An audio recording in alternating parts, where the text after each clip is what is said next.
Hello, Morongo Basin and listeners around the world online at Z107.7fm.com. Here is the Z107.7 local news for Wednesday, October 11th, 2023. A man in Yucca Valley was arrested for elder abuse and is now facing a murder charge.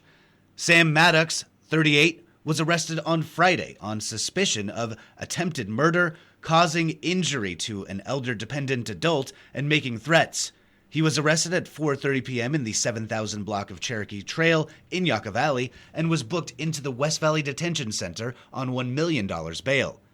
Sam Maddox is expected to be arraigned today on charges of murder and assault with enhancements for great bodily injury. A two-vehicle collision in 29 Palms over the weekend sent both drivers to the hospital for significant injuries. At 7:25 p.m. on Saturday, deputies with the Sheriff's Morongo Basin Station responded to a report of a two-vehicle traffic collision on 29 Palms Highway and Cienega Drive in 29 Palms.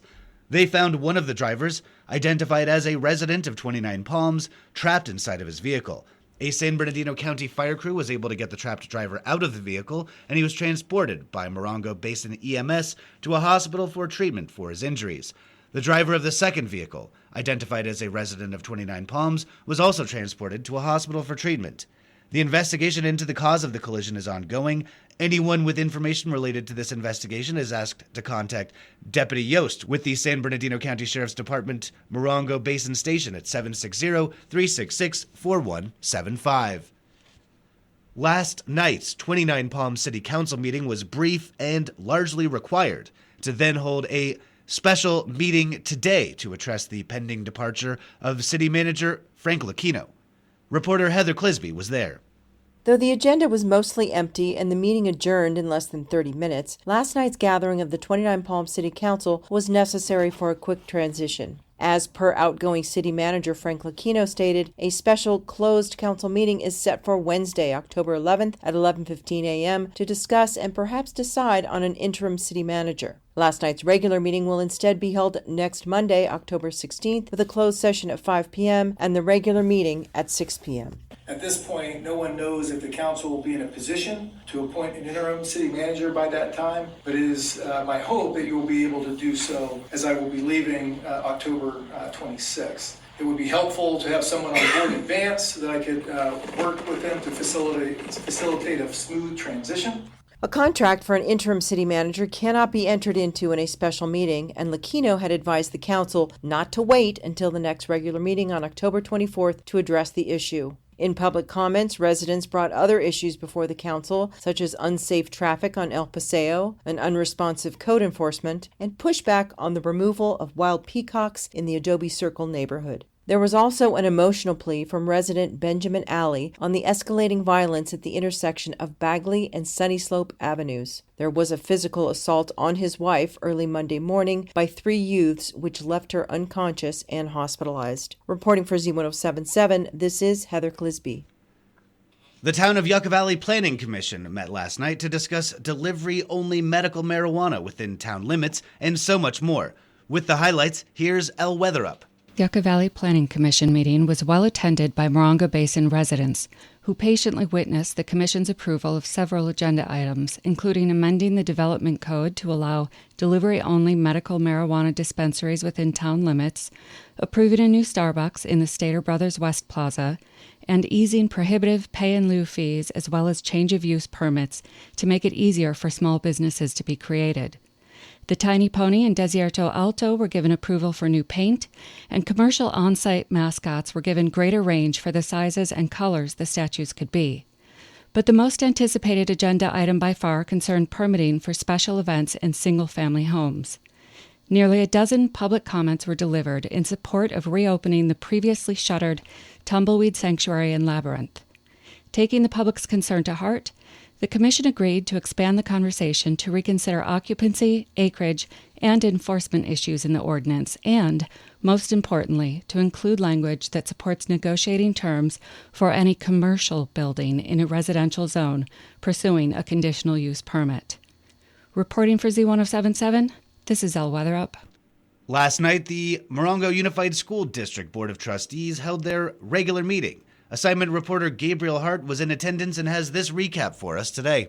In the wake of former board president Kathy Nelson's resignation at last month's meeting, MUSD trustees voted Robert Hamilton in as the new president. Since Hamilton was the former clerk of the board, trustees then voted Carrie Conley as the new clerk. This reorganization of the board currently leaves a vacant seat. Attorney Todd Robbins from MUSD's legal counsel explained the board could either appoint a new trustee to fill the vacant seat or hold a costly general election. Because Nelson resigned on September 30th, the board will have 60 days to fill the seat. Superintendent Dr. Vargas confirmed the board will be holding a new board of trustee appointment on November 1st after 2 weeks of spreading word. While absent from the meeting, former President Nelson was recognized by the board with a certificate of appreciation for her longtime service. Robin Hernandez, a representative from No Kid Hungry, recognized Yucca Mesa Superintendent Sharon Flores and Principal Sally Stevens. Assistant Superintendent Amy Woods and 29 Palms High Principal Michael Ruggiero recognized 8 29 Palms High juniors for National College Board honors, including Joshua Corrado, who was named Commended Student for the 2024 National Merit Scholarship Program. District Testing and Assessment Coordinator Jennifer Beasley, along with 4 other MUSD faculty who rose for public comment, continued to voice discontent for inequitable pay and overcrowded classrooms. Margot Gilbert, both a teacher and student parent, read Dr. Vargas's introductory letter to parents out loud, challenging his claims MUSD is creating a culture to thrive, in contrast with embattled salaries, bulging classes, and continued disconnect between the board and staff. Reporting for Z107.7, this is assignment reporter Gabriel Hart. After closing for repaving for several weeks over the summer, the Yucca Valley Airport is having a ribbon cutting today to celebrate their newly repaved runway. This morning, the Yucca Valley Airport District will put on an event that features antique aircraft displays, and the Copper Room will open early as well. The fun starts at 11 a.m., and the ribbon will be cut at noon at the west end of the airport near the Copper Room parking lot. The Yucca Valley Airport District Board of Directors meets in regular session later tonight at 6:30 p.m. to discuss grant requests, a plan for new hangars, and modifications to fencing.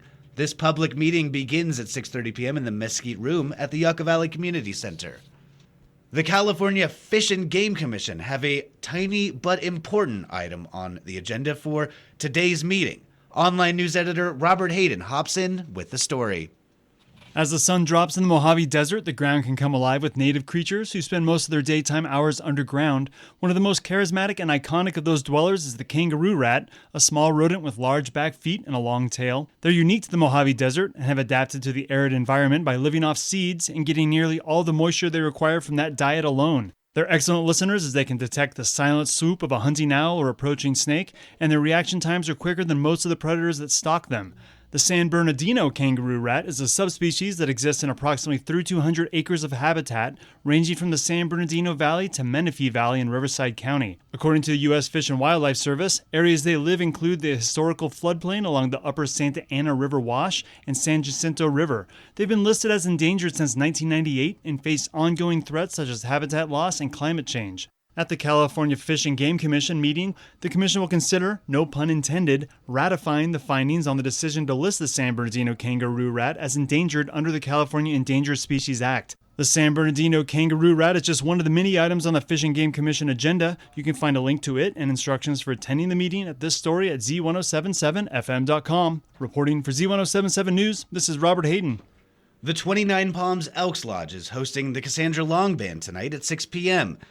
It's $8 per ticket. Taco plates will be for sale from 5 to 7 p.m. This 29 Palms Elks Lodge event is open to the public, to anyone 18 and over. The 29 Palms Elk Lodge is located at 6501 Elk Trail in 29 Palms. With Theater 29's season premiere production of Roald Dahl's The Witches currently playing to satisfied audiences, the Community Theater is preparing for their next seasonal offering. Arts and entertainment reporter Charlie Thomas shares that you won't want to say good grief to this opportunity.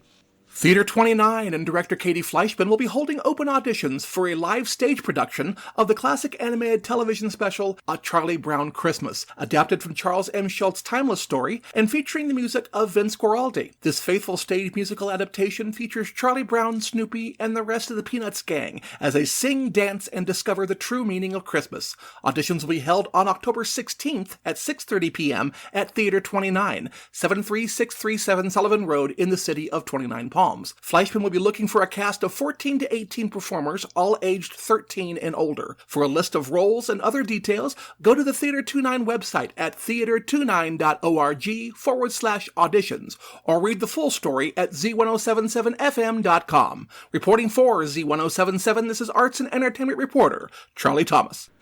The Highway 62 Art Tours officially kicked off last weekend, but continues this Saturday and Sunday, as well as the following weekend.